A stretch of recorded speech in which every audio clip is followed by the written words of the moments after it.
K-pop demon hunters Haja Boy's breakfast meal and Huntrix meal have just dropped at McDonald's. They're calling this a battle for the fans. What do you say to that, Rumi? It's not a battle. So glad the Saja boys could take breakfast and give our meal the rest of the day. It is an honor to share. No, it's our honor. It is our larger honor. No, really. Stop. You can really feel the respect in this battle. Pick a meal to pick a side. Ba-da-ba-ba-ba. At participating McDonald's while supplies last. This show is part of the HeadStuff podcast network.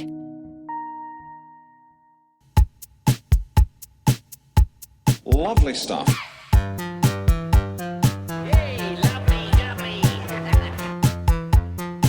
Tell you what, though, folks, that's bloody nice.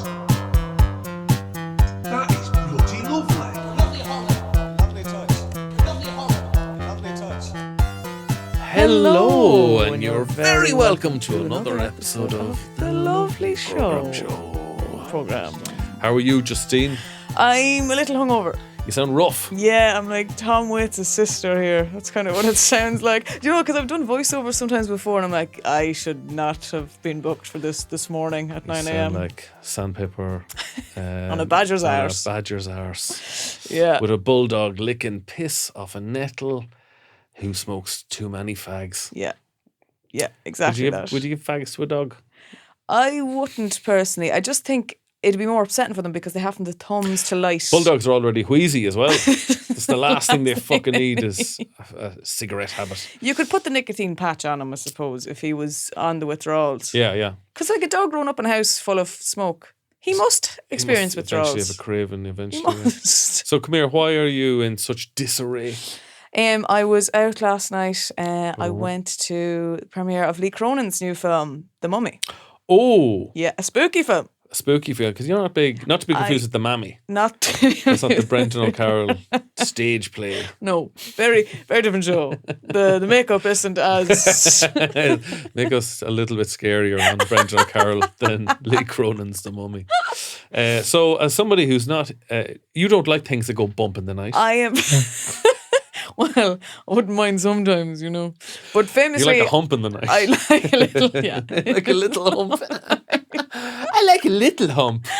Nothing crazy. Nothing wild now. Nothing. But I am. No more than one or two positions. We take two if, yeah. Two positions. Yeah, two positions. Man on top, both on side. I love a little bit of that now, especially if you're tired. Little Like, this is hieroglyphic grand. sex. Where you look like an Egyptian walking. It's very easy. Yeah, you don't want to be walking after. You'd nearly fall That's it, asleep yeah. and then you get into trouble. Then you are. Yeah, that's a spooky film. Lads, if she's fallen asleep, you're doing it wrong. Yeah. No, I am. You're back. You're welcome back to Sex Chat with Kevin and Justine. We're now working for Hot Press magazine, We taking are. over the sex column. And we are giving you all the horny details and advice. Number one, don't have a big meal before. Have a big meal. Nothing spicy either. Nothing spicy. Nothing to give you any kind Jesus, of. nothing on. You don't want any chilies on your You hands. don't want to be airlocked. You don't want to be airlocked. So you went to see The Mummy. Yes, and Were you spooked out of it? Now, I am famously a shiver arse. You are. There's no question about that. My friends going into it were like, we're worried about the film, but we're worried worried about about you. Justine. We're worried about Justine. We're her health and safety. I actually shocked myself and I was fine. I got through the whole film. How many thumbs up would you give it? I'd give it 2 thumbs up. 2 thumbs up. 2 thumbs up for That's me. about- what about toes? Toes. Just I'd give it all 10. All 10 toes. All Not 10 so of bad. them. Yeah. I do love Lee Cronin. I love He's his films. fucking amazing. We got some good spooky filmmakers in Ireland. We Young do, filmmakers. yeah. Kate Dolan, Lee Cronin, Stephen Shields, yeah. great horror writer. I think, what's that about? It has to be something to do with the misery. We love the misery, the darkness. I think we've got a good horrific past. We've got a lot of Yeah. scary things, like the famine is scary. Mm-hmm. I feel like vampires came from the famine. Yeah, sure, Bram Stoker. It's Stoker. What did I say? said Stroker. Stroker. Well. Get your mind out of your underpants. I think vampires come from the famine because they're always like, Dracula is always portrayed as this a lord of a huge manor, and he sucks the blood of the peasants in the local town. Yeah. And is that not what the landlords Is that did not during the famine? exactly what they did? They sucked the blood out of this country, Justine. And they were afraid They of got garlic because fat. they wanted the potatoes. The English people are just notorious for not putting any kind of spices or seasoning in their food. And that's terrifying. Yes, That's is truly terrifying now to me. terrifying. So I'm looking forward to seeing it. Yeah. Oh, it's... Recommend? Is that Justine recommends? I absolutely would. And this thing, like, I think the reason, though, I wasn't as scared as I possibly could have been is that it's a mummy. That I was like, you know what? This is moving Pretty slow. Yeah, they're slow boys. They're slow. I think if it was like this jump scare horror throughout with like, you know, skeletons and vampires, I would be traumatized. See, I'm looking forward to seeing how he makes mummies scary because I was never scared of even the original black and white universal mummy didn't really scare me because they're slow pricks. Yeah. Now a zombie now I would be afraid of. Yeah. But because they have numbers. They're in a gang. They're in a gang. Yeah. What do you call a group of like? What's their A clatter of zombies. Because zombies can overpower you. They're walking slow, but they're calling their buddies. They are. You know? And they'll go straight for your brain. But you don't like those kind of It's jump out stuff. So like in a live, you know, if I go into a haunted house, that is genuinely my worst You're talking nightmare. about a yoke where you walk in and like a failed actor jumps out. Yeah. That's a good idea for people in the creative industry to go to a haunted house where just failed actors jump out. Yeah. And they're like, I still live with 4 people and I'm in my late 30s. It's like, oh God, that's fucking terrifying. That could be me. That could be me. If they cancelled, no worries. If not, Like, oh, we can't offer pay, but we can offer exposure. Woo. But that's I was in the London dungeons before, and they knew that I was terrified. So I have an awkward relationship with my father. He's cut me out of the will. He doesn't understand my career or respect me. Oh Jesus, get me out of this place. I'm shitting myself, so I am. But I did because I was in that London dungeon and they knew that I was terrified. So if they know that, they fucking pick on you more, which I think is cruel. So they first see off. you looking very scared and they're Yeah. like, that's an easy target. Here we go. So what they did was they brought me into this separate other room. Jesus. Yeah. What? Right. And then this actor was like, you know, being a fucking zombie or something coming at me. I went into defense mode and I had fucking hands out. I was going for him. Oh, you went into karate stance I there, did, Justine. yeah. Now, admittedly, what my mother would see, I would see as a karate stance. This is my But go-to you look like you're move. describing the height of 2 of your children. You're better to do big box, little box. That's what you're doing there. And the person was like, hey, it's okay, I'm just an actor. And I'm like, no, but that's the terrifying bit. That's the bit I'm That's most the scared bit of. that's Yeah. scaring me most. I'm back at the gym. Oh, yeah? Yeah, because I was off it obviously with my injury. Oh, yes, this is the first time back. First time back because guess who's fat? Fat again. Kevin's fat. Please don't tell your friends. He's quite sensitive. He's a little bit self-conscious. He can't wear stripy shorts. He has to wear black shorts like Ricky Gervais. That's me. That's the sound of me trying to get sick. There you go. Sorry, I probably shouldn't make that joke, especially to you. I know, yeah. Trig- it's a bit triggering, is it? triggering. Do you ever get I'm sick? sick of it, Kevin. Do I'm you ever sick get of sick that. and it makes the noise of that toy from the 90s that Yeah. sounds like a cow? Yeah. Yeah, it's not cool. But you're wearing a striped shirt here now today. I know, that's what sparked it. I was walking past the window and I was like, look at you, big fucking belly on you. Who's that? Who's that fucking? Who that fucking? So I'm Well, first actually- time back is tough now. It's tough, baby. They And this- changed the lockers. Oh, I stop. was so confused. It's like, where's the little key thing? And did they like shove your lunchbox out of the They locker? shoved my and did head in they- the toilet, Oh, like, for God's sake. Welcome back, weakling. But it's the thing, I never last in the gym because I get sad that I'm not very strong. But that's the problem. You have to keep doing it because if you stop, you've built up a bit of muscle, then you go back a couple of months later, you're back to square one. Yeah, I'm totally back to square one. I I'm couldn't totally back. now commit to that, you see. Because I watched, did you watch Catherine Thomas's program on remaining young called Young Forever? ? Yes, I've seen bits of it. I was watching it and it was all about looks maxing. That's a terrible Lads yoke. look maxing and people doing loads of surgery and all kinds of things. And there was one book, American lad she met. And he was my age. He was 39. Okay. And he took 200 supplements a day. So this is Jesus like Christ. tablets, shakes, powders, mixing, fucking all kinds of stuff. And How would you have time to do anything else? that's you're literally Your whole spending day half an is- hour taking tablets. Like Danny Dyer in the 90s. It's like a Pez dispenser, this fella. Yeah, if you pull back his head, just tablets and pop out. But he was talking to Catherine Thomas, and he was like, I take 200 supplements a day. And he's like, guess what age I am? And she's like, I have no idea. He's like, I'm 39 years old. And like, I was looking at him. And then I stood up and I tried to look at myself as objectively, subjectively, objectively as possible. That one's always confused me. And I was sit like, down with them.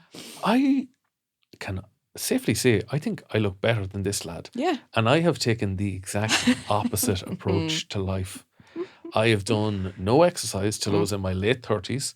I have ate and drank anything I want. Anything, Justine. Poison yourself. I'm literally poisoning myself. And I think I look better than this lad. And that's the truth. But this is the thing that a lot of those people, I think, fail to consider. A huge part of it is genetics. Yeah. This is true because I did... I'm of good farmer stock. This is exactly it. Siobhan says, I don't deserve the legs I have. You did, yeah. I have great you didn't legs, earn them, Justine. I but you were didn't earn given them. them. You didn't, and people would kill for those legs. They would murder me. Because that's what I did voiceover this series before. It was a health show, but it was like someone who was on it and they had gotten cancer and lung cancer and they'd never smoked a day in their life. And then they were interviewing this older man, like in his late... Lung cancer, never smoked? No, never smoked. Okay. And then, there was an older man in his 80s and they're talking to him and he's saying he smokks and he... Sweet laughs. I do rip the filters off. That's the oaks that give you cancer, the filters. Chew them. And they're asking him how much pints he'd have, at the weekend. And he's like, well, Friday I'd have about 9 pints and Saturday. He's lying as well. Like. He's bringing that number down. He's bringing them numbers estimating right down. heavily down. And the doctor is clearly like, now look, we're going to do bloods, and I know what these bloods are going to do. Like, your liver is going to be in trouble, and Prepare you're going to be shocked, old man. You prepare, okay? Just take a seat. I'll be right back. And she is interviewed separately before she brings back, and there's lots. She's like, I cannot believe this, and she goes into, she's like, yeah, your liver is perfect. And she's like, now I don't want to still encourage you. You still should be drinking it, and you should see the happy head on him. Smug fucking sitting there. So happy. He's like just delighted with himself. And you know right well he's going out to celebrate. He's leaving that door and getting a pint to celebrate. That's much better than winning the lotto. Honestly, to drink and smoke your whole life and at 90 be told you've got the liver of a 18-year-old Brazilian boy. This is the thing that people just fail to consider with genetics. I'm like, look, you could take all the 200 supplements a day, but if the genetics aren't on your side, you're wasting your time. There was talk of maxing like blood transfusion swaps. Yeah, getting a blood boy. Have you got a blood boy? I don't got no blood boy. I don't have. I'm not famous enough to have a blood boy yet. I'm not like at Tuberty levels, we'll say. No. But I think, because like, let's say you're an old man, like that old man. You're living in the countryside. Yeah. No public transport. No. You miss the pub. You want to go to the pub. Yeah. You can't drive home. No. You can't get a horse. No, Jesus. You can't afford it. Not at all. At the price of hay. The horse tax. Also the horse tax. And Keeps plus, going what up if the every horse year. gets drunk? Sure, then. Then you're driving a drunk horse And home. she only has the provisional. You You need get- a you get pulled designated horse with them. You do. You need, if the horse is drinking, if the horse is a provisional license, he needs a qualified horse to be coupling alongside him. So my idea, science, if any scientist listening to this, what about if every pub had like a sort of a blood transfusion service where like you go in, you drink 6, 8, 9 pints, then like it's time to go home, Paddy. So you've already, a week beforehand, you've left in about 8 pints of your own blood. Okay. So that's in the fridge. Yeah. Beside the Fair bit of effort bottles. now. A little bit of effort. Hear me out. Like. Pre-planning. Look at every idea sounds mental the first time you hear it. I mean, if you're describing a car to somebody, they'd be like, you're a lunatic. What is it? So pineapple on a pizza. Are you fucking mad? So when it's time to go home, you have to drive. You do a blood transfusion of your clean alcohol-free blood. They take all the bad alcohol drunky blood. Yeah. And you get a whole new pile of blood into you. You're able to drive home. Like I like it. Can science not do that? Can they do that? We can send a lad on the moon. Yeah. And we can send a load of people around the moon now. Yeah.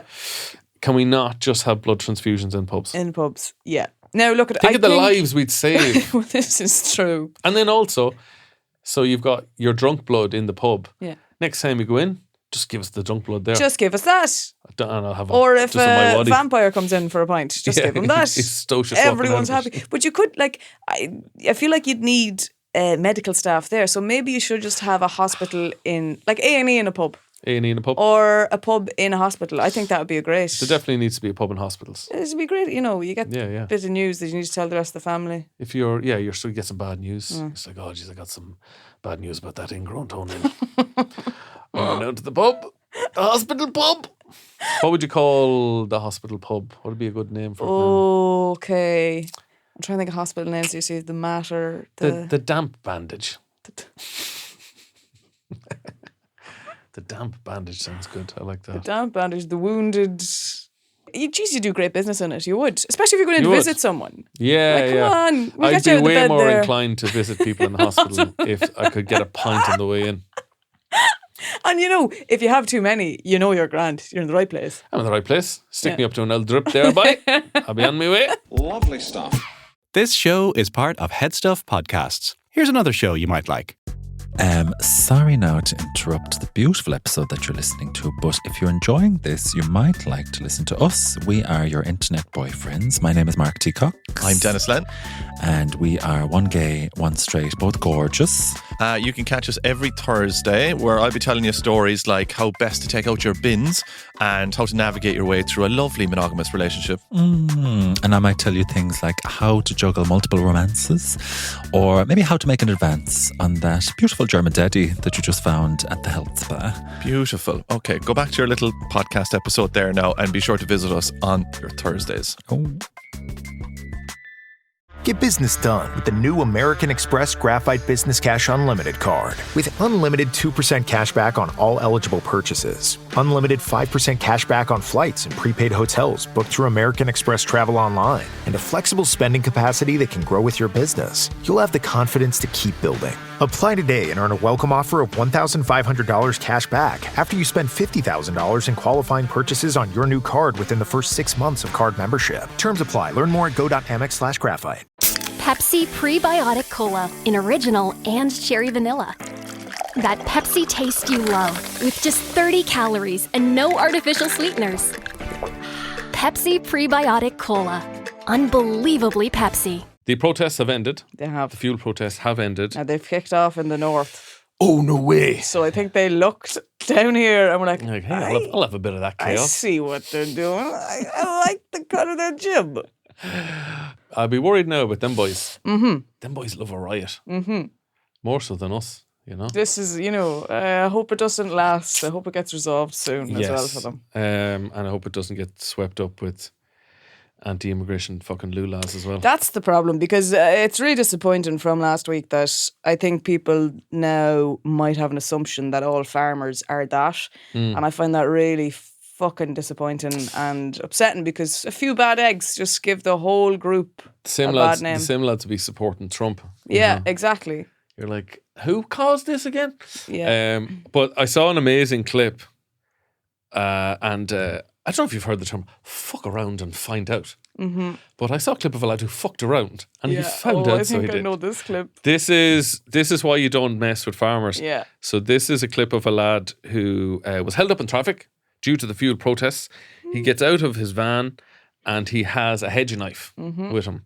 And he doesn't even really come at the farmer. No. He gave up after 2 steps. He didn't commit anymore, but he was still walking. He just held a weapon basically, and he fucking should not have done that. No. Here's this beautiful clip. Don't ever pull out your off like that here, yeah? Who the fuck do you think you are? Let go of it, you cunt! Or take your fucking head, you bastard! Oh, that's your dad. Get the fuck off over here! Get the fuck out of it! Yeah, fuck I So love that the guy comes out of the van has got a man bun, first of all. So like straight away, he's not the toughest guy in the world. He's no Jason Momoa. No. And the lad who comes at him. Oh, Stan. How would you describe his face? He's like, when you open up your mouth to show all of your teeth. His eyes are bulging. like burning coals bulging out of his pink ham head. Yeah. And he's not a particularly fit looking man. He's a sturdy looking unit. He's a sturdy He's looking a barrel unit. of a unit of a man. He's a grand stump of a If man. he was a character in Donkey Kong, like, you'd pick him because he'd win the battles. Like, he's a solid choice. You mightn't pick him for the racing No, game. You mightn't pick no. for Donkey Kong racing now because his weight, I think, would keep Would him slow low. him down, yeah. He'd be dragging his arse on the tarmac. On the tracks. But your man takes out a weapon and then immediately goes, this is a fucking bad idea. Why did I do this? Because the big farmer walks. Is he a farmer or a trucker, do you reckon? That's a good question. I'd say trucker. No, it's hard to know. The jacket and the shoe, there's aspects to them, like, it could be either. Could be either. Could be a bit of both. Yeah. But he walks towards him with the confidence of a man who sees no danger. No. He walks towards a man carrying a weapon, a fucking blade on a stick. Basically, if you made a hurley longer with a fucking razor sharp blade on it, and he just walks over to him and grabs it off him. Yeah. I love... Oh, you're just playing the rest. This is my favourite bit. You fucking dirtbag! Who the fuck you think you are coming on? That is the most brilliant. Get the fuck out! So he opens the other lad's van and fucks the hedge knife into Throws it. his weapon into the van for him. It is absolutely incredible.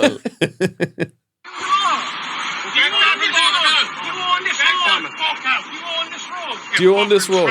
You fucking tramp. And then the little kick. Gives a little kick. Oh, when he kicks walks the van on the away. way out. Ooh. I mean, that poor man Bun's life flashed before his eyes. He goes fucking white as That well. trucker He's- could have turned him into a kebab. Yeah. Could have shoved that up his arse and like carried him through the streets of Dublin like a massive man bun kebab. It's... You just see him instantly regret his decision and he is petrified. He's so fucking scared. It's so scared. And you were the lad. You were the lad who brought the fucking weapon out. Well, never produce a weapon unless you're Oh willing to my use it. God. Because a bigger lad will take it off you. Without a weapon. Will A take... bigger lad without a weapon will 100% take it off you. Yeah. It was incredible, that clip now. Thoroughly enjoyed that. Yeah. But it is, I'm glad it has all ended for now anyway, because it was fucking chaos. It was chaos. I did try. It was a nightmare going through town. But I saw Dave McSavage had to do a gig in Cork, and he just pulled up and he was like, "Sorry guys, I have to do a gig in Cork." And they're like, good man, the bull, Drove around the roundabout, we'll let you through. And he goes, are you serious? He goes, yeah, go on. He just drove in and they just let him through. I feel like if you actually talked to them on an individual level, they would let you they through. Would, absolutely. Now, they probably do like his very racist character. Yeah. We're a big fan of the racism, Dave. Good man. I love your racist character. Your unironic racist. No, it's actually supposed to be an attack. Good man. The queers have ruined the country. You're dead right, Dave. No, well, I was actually trying to make fun of that sort of. Go on, Dave, go on. Best of luck at the gig. Yeah. It's, very much that. But that's mad, they just let him through. I got an email during the week there and I thought, here we go now. A bit of money. I thought, right? It was this email that was like, Justine, we're looking at your account and God, we love it all and we think you'd be a great ambassador for our brand and we'd love to do paid fucking posts with you and all this. And it was this brand. Cha-ching, hey. Ka-ching, says you. And I was looking at it going, Jesus, I wonder what company this is. And I clicked in. It's a fucking deodorant. And I was like, what about me gives off the look? You look like you stink. You look exactly like what we need to remind people. You look like you need a little bit of help in the BO department. Now it doesn't come through, obviously. Thankfully, we can't smell your posts. But you do look like you give off. I've noticed there's a lot of wavy lines in a lot of your photographs. There's a lot of dead birds in the background of your pictures, Justine. A lot of covering your armpits. Did you respond? I did not. I was like, I'm out. I'm not doing this. You get these types of emails as well a lot, and it's fake shit. Did you talk moolah? Did I fuck? They were asking me, can you send over all your insights of like where your viewers and all this crack was? And I'm like, I think this might also be a scam. I think these are the type of things that they take all your data and then sell to someone else. I don't believe it because I'm like, maybe I'm just in denial that I think I would be the face of a deodorant brand. I don't want to believe that I give off some So odor across my socials. If Tullamore Dew came to you with the same email, you'd be all over them. I'd investigate that. I'd investigate that a little further. Fair enough. But I just it didn't, and I don't want it to. Was it a well-known brand? That's the other What was the thing. name of the brand? Smelly Woman. Jiggy or something. Jiggy. It's Will Smith's latest celebrity endorsement. Look, it's since Will Smith slapped Chris Rock, we're moving in a different direction, and we're looking for somebody who hasn't slapped anyone on stage. And your name came up. Your name came up. It's top of the pile. Would you like to get jiggy with it, Justine? You don't see celebrities like endorsing deodorants or bleaches or No, it's Duck. always cool things like tequila Yeah. or whiskey or vodka. Ricky Gervais has a vodka ad, and it's on the Tube in London. Yes. And it's like, welcome to London, mind your handbag. Mm-hmm. And you're like, you don't fucking live here, Yeah. you prick. And all you're doing is perpetuating this American idea that London is a crime-ridden hellhole, when it's actually... Well, there is a lot of phones and handbags stolen on the Tube. That is definitely a thing. There that is, I happens. know, but I mean, like, I feel like they tie... London's actually a lovely place to I do. visit I really and like it. live. Yeah. But I think mostly Republicans like to perpetuate this Yes. idea that it's a multiculturalism experiment that has gone really wrong. When in fact, like, London's a lovely place. And it's so fucking warm over there. I was looking at last week. Like, park a bike in Dublin and tell me how long it fucking lasts. Yeah. You know? There you go. Or try to go to school in America and not get shot. They're the two big challenges in life. You know? They're If the you're two if big you ones. if you're walking around with your phone out with a loose grip, Yeah. you know, you're probably going to get it robbed. Yeah, probably. Now, I was warned a lot when I was in London about phones being taken. And my friend who lived there, I met her and she was like, it literally last week, it happened to me in the Tube. But this was like from, putting it in your pocket and people come and take it out of your pocket and leg it. And they're with a group like on bikes and you're like, well, I'm not going to fucking take on six of them. I'm not that farmer in that video. He could take them on. He'd Come at you! Come at you! Sorry, bruv. throw them all onto the tracks. Lovely stuff. Well, I've got some very interesting chimpanzee news. Oh, thank God. Speaking of Ricky Gervais, monkey news. Since 1995, scientists have tracked a huge group of chimpanzees living in the forests of Uganda. The sustained research featured in the 2023 documentary Chimp Empire. Chimp Empire. Which is the only empire I actually approve of. Yeah, I recognise. Not the one out of Star Wars. Not the British. Chimp Empire, it sounds like the White House. I love this political stuff. Has led to profound insights into our closest living relatives and by extension our own ancestors. In one line of research, the scientists studied deep bonds among male chimps in the Ngogo group, named for the hill. Males spent years hunting together and patrolling the boundaries of their range. The female chimps, scientists discovered, may experience menopause. Stop. Interesting. Never previously documented. Apparently they were just getting a bit moody. A bit moody in the evenings. Hot flushes. They'd have to go into the water and cool down. It's like one of the apes like, we're having bananas again. Yes, we're having bananas again! Jesus! No, just asking. No, I love bananas, honestly. New scientists are finding darker parallels to humans in the lives of these chimps. Darker? On Thursday, a group of researchers reported that Ugandan chimps are locked in a primate version of a civil war. Oh my Two God. factions split about a decade ago and have been engaged in a highly lethal conflict ever since. It's a monkey war! Good Jesus. And are they making AI Lego videos about the other? They're making AI Lego videos about the other The other chimp group. This is getting serious. One side is demanding that the other ones reduce their spear sharpening technologies. Mhm. The other side, we're actually sharpening them to make tiny toothpicks for little bits of cheese. Scientists have never seen such widespread long-running bloodshed amongst chimps. Good Jesus. Further studies may shed light on the roots of warfare in our own species, although the Trump administration's proposed budget released on Friday has cast doubt as to whether the research will continue. There we go. There's a monkey Shutting it war down, going on. and There's he's an actual war. Yeah. There's an actual war.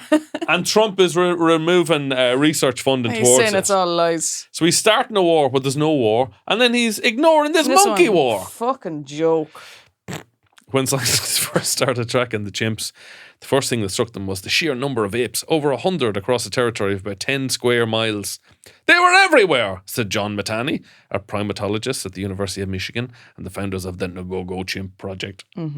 So it's been growing over the years, ultimately rising to 200 apes who wandered the forest in small bands in search of food. I wonder, do they have themes like in the Warriors? Yeah. And do they have like gang names? You have gang names. Do they have colours? Yeah. They want to. I'm not sure if apes see colours. I imagine they would. Yeah. Well, if they're related to us, I assume they have to have some bit of sight of colour. So they start grooming. Then they start grooming each other. Then they start socialising. They start acting as They one. start grooming? Now, in what sense? Not in a sexual, thank God. paedophile way. Good. Start hanging outside the chimp school gates. Do you want to lift home? He goes, oh, you got a car? Yeah. Hop in. That'd be the worst thing if one of them built a car. Out of bamboo. Out of bamboo and banana peel. So yeah, once they were a single group, and they're divided. The males all formed border patrols and hunting parties. Jesus. They even fought together against a neighbouring group of chimps, driving them away and expanding their range. But by June 2015, scientists witnessed something strange. Dr. Matani was following chimps from the central cluster when they suddenly ran down a slope. He caught up with them, along with Aaron Sandel, a graduate student who had been following apes from the western cluster. Do you ever wish you got into apes? This is the thing. I'm like, how do you find out that that's what you're... I find them fascinating. It is. To be so focused on one subject as well. That's really interesting. I feel if I was back at college and they're like, do you want to study animation or do you want to like hang around with apes? Yeah. Like, fucking send me down to Come Uganda. on, that's a no-brainer. The two researchers watched the two bands reunite. It was not a happy scene. All hell broke loose, Dr. Matani recalled. The apes screamed and fought. The western chimps ultimately fled with the central chimpanzees in hot pursuit. At first, the researchers thought that the confrontation was a fluke, but over the few years, they noticed more violence between the central and the western boys. So you got the west side, yeah, and then you got the central boys. You have the gangs already forming. And God, I hope they don't start making music about each other. Dissing each Diss other. tracks. Diss tracks. So yeah, there you go. That's a fascinating story, isn't it? It is mad how you do end up studying chimps. And like, you know, I just feel if I was on a date with someone and I said, well, what do you do yourself anyway? He's like, oh, well, I was just researching the patterns in chimps and the gangs they're forming. And do you know there's a war going on? There's a war. You would think this person is mad. Why don't you keep your head buried in the sand? Yeah. Because someday they'll come for you. Someday that war will be at your door and it'll be too late to speak for you because there'll be nobody else. First they came for the chimps when I didn't speak out because I'm not a monkey. Yeah. And then the chimps came for us and it's too late because they were too powerful. But you know, like... If they get their hands on a nuke, we are fucked. We're absolutely screwed because they're what? How close are they to us? There's only like... very small miles. percentage. If Phoenix Park, sure, it's only down the road, Justine. Quicker if you get a bus. But they are like... If they get a bus pass and fuck. Nukes, we are fucked. Absolutely screwed. Have you anything else to say? Are you going to the television awards? I'm not sure yet. You're hosting them. No, I'm not. Oh, right, okay. I'm not going now then. Fuck that. I thought, are you not up for an award? We are, but yeah. I don't know how many... Tickets we can get. Well, by the time you read this, it'll be over. Traders Uncloaked is up for an award. No worries if not, is up for an award. Yeah. So next week, you're either going to have two very happy people, two very sad people, or one happy person and one sad person. Yeah. So which will it be? Looking forward to that. You have been lovely. You have been lovely. And we'll see you all again next week. Good luck. Little kisses. Wonderful, aren't they? So talented. They'd make you sick. This show is part of the HeadStuff Podcast Network, a hub for the creative and the curious. Shows are produced in association with HeadStuff and the Podcast Studios Dublin. Find out more or become a member at headstuffpodcasts.com.